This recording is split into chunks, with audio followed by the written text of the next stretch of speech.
Thank you for your interest in serving as a Minnesota State FFA officer. This brief presentation is designed to answer commonly asked questions, assure all candidates understand this commitment of serving as an officer, and to provide all applicants an equal introduction to the selection process and what is expected. Serving as a state officer is a commitment. As an officer, regardless of which position you are elected to, you will be the face of FFA and school-based agricultural education in interactions with all kinds of groups and individuals. The best state officer candidates are excellent team members and have strong personal management skills, which allows them to excel not only in their FFA responsibilities, but at home and in the school as well. They are aware they are role models in person and online. State officers are constantly representing FFA, sometimes through information they develop and sometimes with prepared key messages. Officers receive significant training but should already be ambitious and positive leaders in a personal and public setting. You will teach workshops and conferences and deliver meaningful key messages through speeches, greetings, or conversations. You'll help plan and execute events, and you'll be responsible for helping to build a strong future for FFA through your words, actions, and ideas. State officers are more than what they do. We are looking for youth leaders with character. Officers with character are better role models, have stronger work ethics, and can be trusted to do the right thing.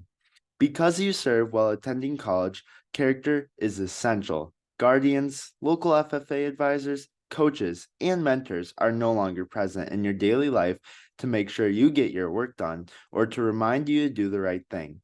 State officers have to stand on their own. Our FFA Code of Conduct and Code of Ethics apply to service as a state officer, and officers found in violation of the Code of Conduct risk being removed from office. By submitting your application and running for office, you'll sign that you understand the expectations and commitments of an officer. The next few slides will outline what those time commitments look like so you can start to plan. This information will also be listed in the application itself.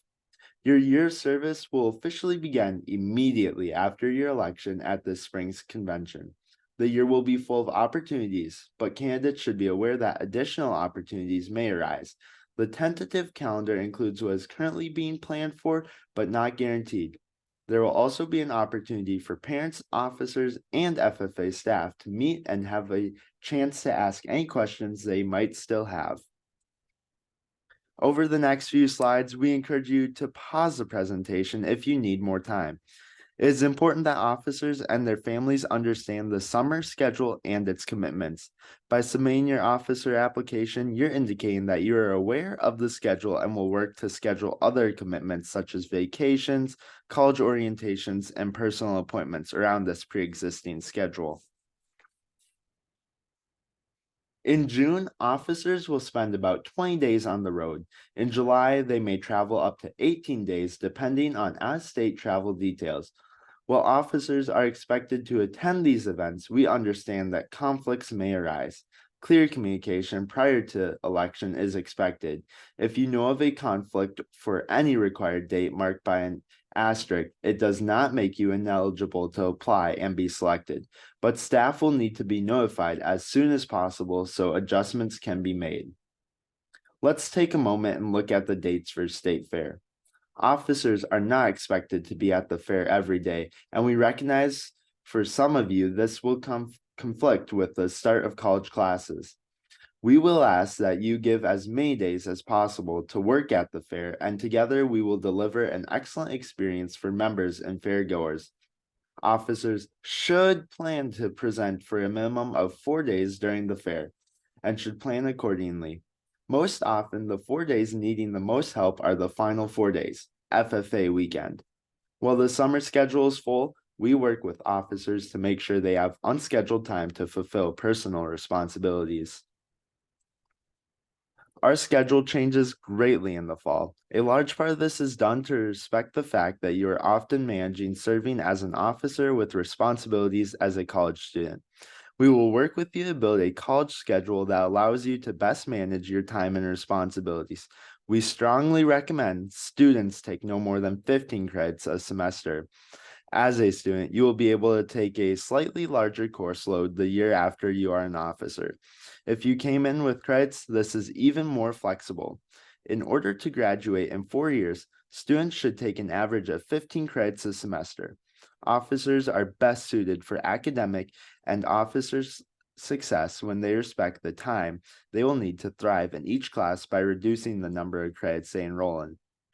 Some colleges may work to provide academic credit as an officer, but even then, we only recommend you use those credits to reduce your overall course load to a manageable level.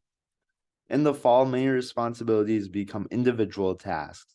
Each officer should expect to travel to 1 to 2 region events, approximately 10 chapter visits, and 2 professional events in the fall. There will also be some professional development or training that we may try to schedule on days where the team doesn't have class. You will also represent the state at the National FFA Convention as an official delegate. Delegates may not be permitted to compete in certain career development events. We will work with you to identify your role at convention after election. While it may appear there is a significant time requirement in the fall, it's important to realize that some events are weekends, including our board meeting, 3 of the 8 days we travel for national convention, and even some regional opportunities. We will work with you to develop management strategies so you are successful as both a student and an officer. Winter as a state officer generally involves less travel than the fall. We try to schedule things in a way that reduces winter travel for safety. As winter kicks off the legislative session, there are several visits to the state capitol and key partners, but significantly less travel than the fall.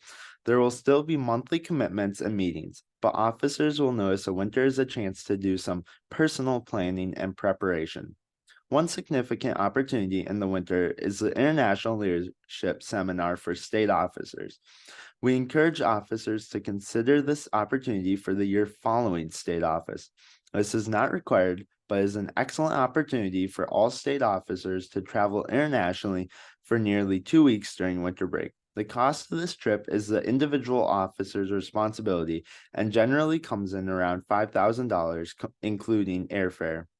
Sometimes there's sponsorships available for interested officers to help cover the costs of the trip, but officers should plan to pay for the trip on their own if necessary. Spring as an officer is largely spent preparing for the state convention and wrapping up the responsibilities of a year of service. Officers will be expected to work independently and at several planning meetings to prepare for a 5,000 attendee event. State officers are encouraged to invite parents and other family members to attend the state convention in April. Each month, there are responsibilities that may not have been listed in the previous slides. Opportunities to meet with business and industry leaders. Management of FFA's communication and efforts and requests for officer visits at events or meetings pop up throughout the year. State staff will work to spread opportunities out throughout the team while respecting class commitments of officers. FFA officers are supported by a team of full-time FFA and agricultural education staff. FFA provides financial support to elected students to minimize their expenses as an officer. Support exists in 3 ways. First, officers can be reimbursed for travel and purchases that are required for state office. These reimbursements are the officer's responsibility to manage and must be submitted in a timely manner. Staff will support officers through reminders to turn in expenses, but if an officer doesn't turn in their expenses in a timely manner, they may not be able to be reimbursed after the reimbursement period has passed. State staff will also work to minimize the reimbursement needed by officers by covering expenses for students upfront whenever possible. Finally, FFA will provide some modest stipends and items outright to support officers during their year of service. FFA does not reimburse officers for unallowable expenses.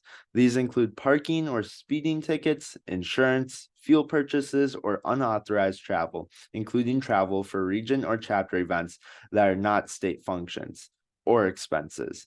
State staff will explain allowable expenses to officers after they are elected. Now that you understand the expectations of an officer, let's quickly review the selection process.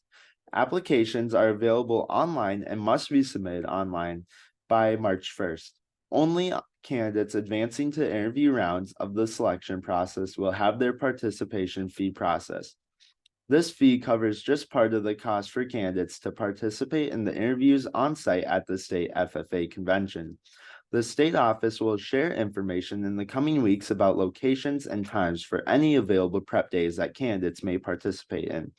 During the month of March, applications will be reviewed and interview finalists will be determined. Those candidates invited to advance to the interview round of the selection process will be contacted about the interview process, dates, and relevant participation fees as soon as the information is available. During the selection process, nominating committee members are looking for candidates who showcase the qualities they need to succeed as an officer. During the selection process, these are the qualities we are looking for in every candidate. Team player, the ability to work as part of a team to achieve results and to interact effectively and possibly with all kinds of people. Areas of knowledge, a basic understanding of agriculture, FFA, and agricultural education. Character, the deeply rooted habits and values that make an officer positive, trustworthy, compassionate, hardworking, coachable, and mature. Critical thinking, the ability to make important decisions well and based on good information. Communication, skills that make someone an effective listener, speaker, facilitator, and conversationalist. Organization, an overall set of habits that allow an officer to manage their time, their responsibilities, and themselves. Passion for success, the self confidence, initiative, and commitments that get things done in an excellent way.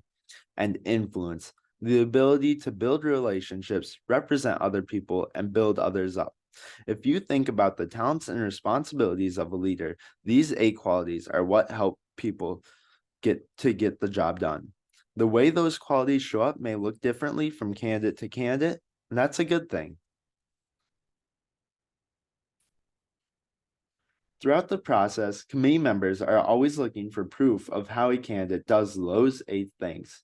Every interview question or scenario is designed to help you show the committee who you are in those areas. They're always looking for evidence. That means they want you to share examples that give proof of your past behavior or accomplishments in those areas, or they are looking for you to show them the skills you currently possess in scenarios like speeches or stakeholder conversations.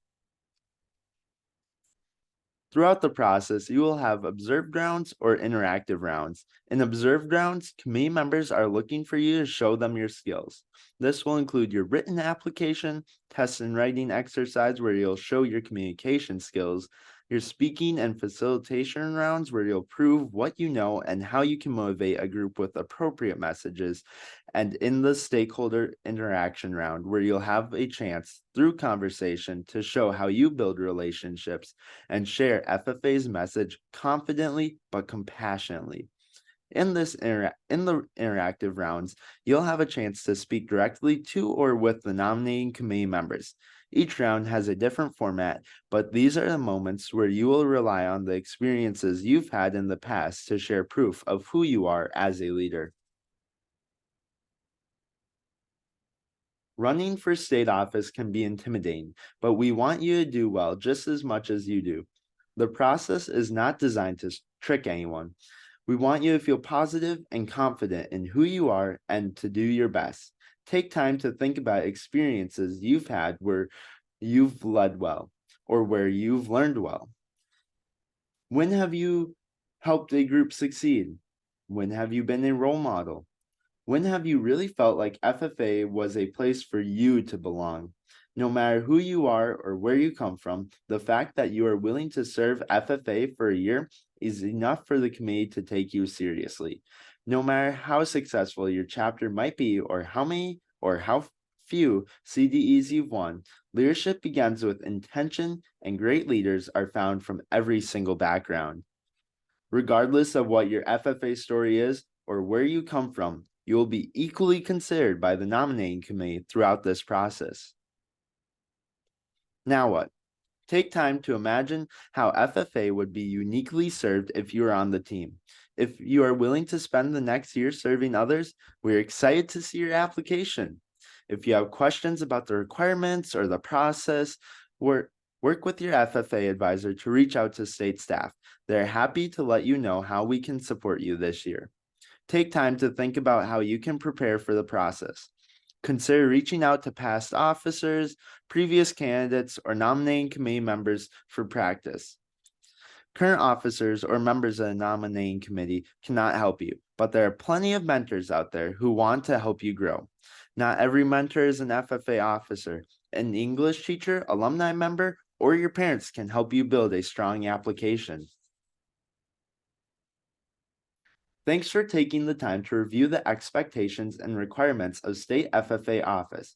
You should share this webinar with your parents and your advisors so they understand the time commitment and expectations. If you have any questions, reach out to the State FFA office. You can begin the application process by finding the state officer application online at www.mnffa.org. You must submit it online by March 1st. In order to complete your application, you will be asked to certify that you reviewed this presentation in full. To do that, for 2023, enter the code word BELONG in the space provided.